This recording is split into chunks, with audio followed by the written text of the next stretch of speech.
You're chatting with your dream brand that you absolutely cannot wait to work with, and then they respond to you asking how much you charge for usage rights. Immediately, you're spiraling because A, maybe you've never heard of usage rights, and B, you probably don't know how much to charge for them. Usage rights are the thing that can take an invoice from $500 to $5,000, so it's really important that you understand what these different types of usage rights are and how exactly to charge for them so that you're not leaving money on the table. In this video, you'll be learning what the different types of usage rights actually are, how they are charged for differently, and even types of usage rights that you should always be saying no to. Plus, at the end of this video, I'll share with you my actual formula and how much I charge for brand deals so that you can figure out how much you should be charging, because here we're just not gatekeeping this type of stuff. Don't forget, timestamps are below if you want to hop around, but let's get to it. I'm Kristen, and I'm a creator monetization coach. I work with content creators and influencers to help them build a profitable, self-sustaining business through brand partnerships and digital products and services.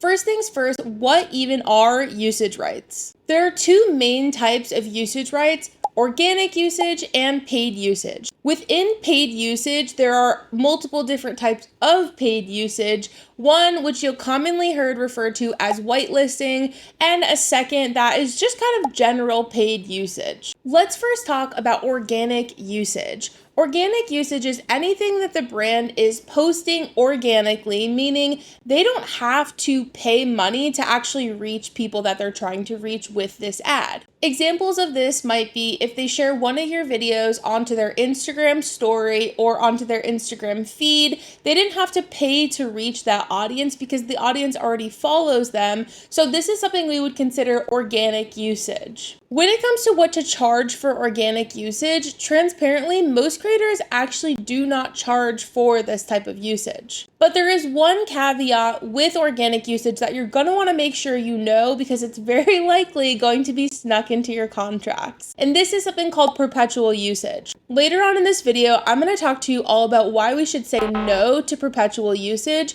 But essentially, this means you're giving the brand the option to use your content forever. Because with organic usage, we really want to make sure we know exactly when that brand is going to be using the content and limiting it. Since they're not getting paid, we always want to make sure there is a time limit on the type of organic usage. So very often with organic usage, for me, I will recommend the brand 12 months of free organic usage included in the price that they're paying for the overall deliverables that I'm working on with them. I know this sums up organic usage pretty quickly, but honestly, there's just not that much complication to it. Here's where things get a little bit more complex, and that is paid usage. As I mentioned, we have two different types of paid usage, something that is typically called whitelisting, and then we have general paid usage. Let's first talk about general paid usage. It's essentially the opposite of organic usage. Paid usage is when a brand has to pay money to reach the audience that the post is reaching.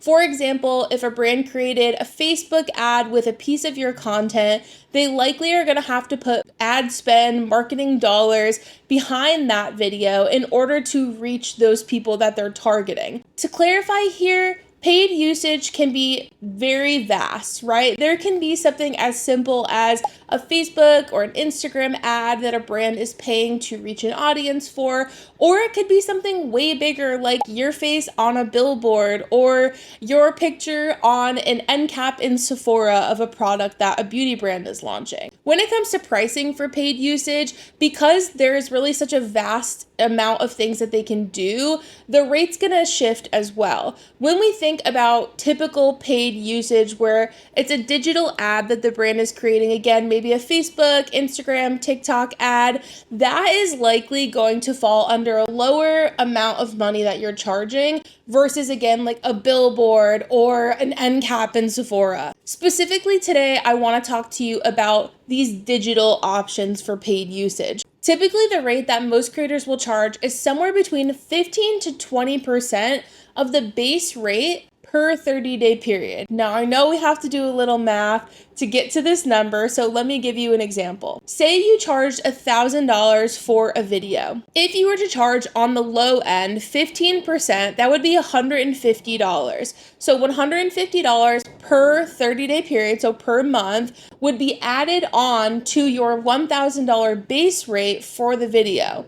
If the brand wanted, say, 4 months of usage, we would multiply 150 times 4 and we'd get $600. So we would take $600 and add it on to our $1,000 base rate, equaling $1,600. And that would be, again, for one video at $1,000 plus 4 months of paid usage. But this isn't the only type of paid usage, and you can actually make even more money from different types of usage, which is when we get into whitelisting. Now, whitelisting is the most common word. However, this is a term that's kind of being phased out. Ones you might hear more frequently would be allow listing, creator licensing, or even Spark ads specific to TikTok. You may also hear about boosting a post, which is basically where a brand would put money behind something that you've already posted onto your page.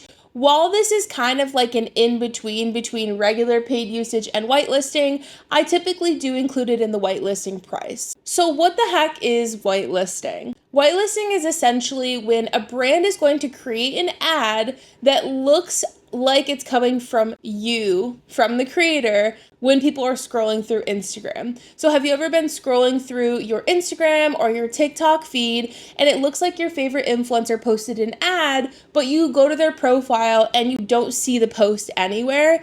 That's because it's actually not a post that the creator made. It's just an ad that the brand created that looks like it's coming from the creator. Of course, the creator did create the video. This isn't like something they're doing behind a creator's back, but it's basically where they want to create an ad, but they want to have a little bit more legitimacy behind it. Very often, if we think about our favorite brands saying they're the best brand, we're like, okay, of course you're gonna say that. But if an influencer that you love and trust and follow says it's the best brand, it has a little bit more weight to it, and we're more likely as consumers to respond well to it. That being said, whitelisted ads typically produce a higher ROI or return on investment than regular paid ads or regular organic usage as well. Because this really is going to give the brand the opportunity to boost the post out to a larger audience that they're paying to reach, but because it's from our trusted favorite creator,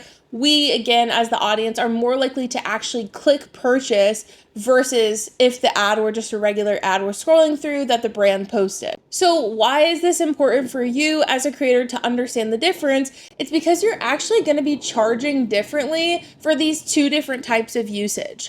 Because whitelisting often is going to generate more money than a typical paid ad for a brand, you should also be charging more money. Typically, we use the same formula as we do for paid usage. However, the percentage is higher. It's usually going to be 25 to 35% of the base rate per 30-day period. So if we do a little math again, we'll use that same $1,000 for the deliverable. Say the brand wants 4 months of whitelisting access. This is going to be, say, on the lower end, 25% of the base rate, which is $250. We would multiply that by 4 for 4 months, getting us $1,000. So we're taking $1,000 for our whitelisting, $1,000 for our deliverable, total rate of $2,000. The most important thing that you can do to figure out what you should be charging for different types of usage is ask the brand 2 really important questions. Number 1, where are you going to be using this, or how are you going to be using this? So you can figure out what type of usage, and then how long are you going to be using this so that you can figure out how you should be multiplying that number that you get. As I mentioned earlier on in this video, there's one type of usage that you really never want to agree to, and that is something called perpetual usage.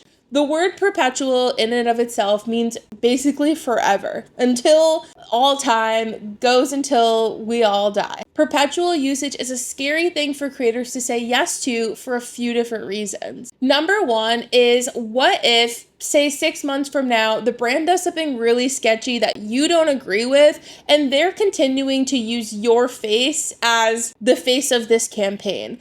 You don't really have the option to say, hey, I don't want you to use it anymore, because you gave them usage rights forever. The other thing that could be problematic is sometimes having perpetual usage with a brand that has really strong competitors, like say Adidas, can box you out of other campaigns. So if Adidas has a perpetual usage clause in an agreement with you and Nike sees that, maybe Nike's not going to reach out to you for that $20,000 campaign that they were considering you for. The other issue is that you can see when we charge for different types of paid usage, we're often charging on a monthly basis. So my question to you is, how many months are in forever? It's impossible to come up with a fair rate for perpetual usage, and so very often you're going to be leaving money on the table if you're just pulling a number out of your bum. If you're feeling really overwhelmed or even really excited about the possibilities of earning money with usage rights and brand partnerships, just know that you never have to do this alone. I want to let you know that we have over 150 other creators in our private creator community called Soulcial Suite, where we really give you the support that you need and the education that you need in order to land more consistent long-term brand partnerships. We'll teach you how to create better relationships with brands, how to price yourself more fairly, and if you're wanting to, even turn this into a full-time career. Plus, when you join Soulcial Suite, you get unlimited access to me for any questions that you have along the way, as well as all your creator peers who are going through the same things as you. As promised, I'm going to tell you exactly what I charge for brand partnerships, not including any of the usage that we talk about today. All of the usage that we referred to earlier in this video is an additional fee on top of the rates that I'm about to give you. What we find with most pricing calculators is they're often not accurate. They're going to tell you a rate based solely on your follower count, and as we know, follower count just doesn't fully represent the value that we often bring to the table. So we created a new method called the fair pricing method that takes into consideration things like your follower count, how targeted your audience is, your engagement, and even your reach that you're getting on Instagram or TikTok. Using the fair pricing method, my rates for an Instagram reel are around $2,000. And as a reminder, I have less than 30,000 followers. And this is a number that I'm consistently landing brand partnerships for. On TikTok, I have still under 30,000 followers, and I'm charging about $1,000 for a post there. If you're interested in getting the worksheet for free so that you can calculate your brand deal rate, you can use the link right down in the description. And don't forget to hit that subscribe button so you can learn everything you need to know about becoming a full-time creator. We'll see you guys next week.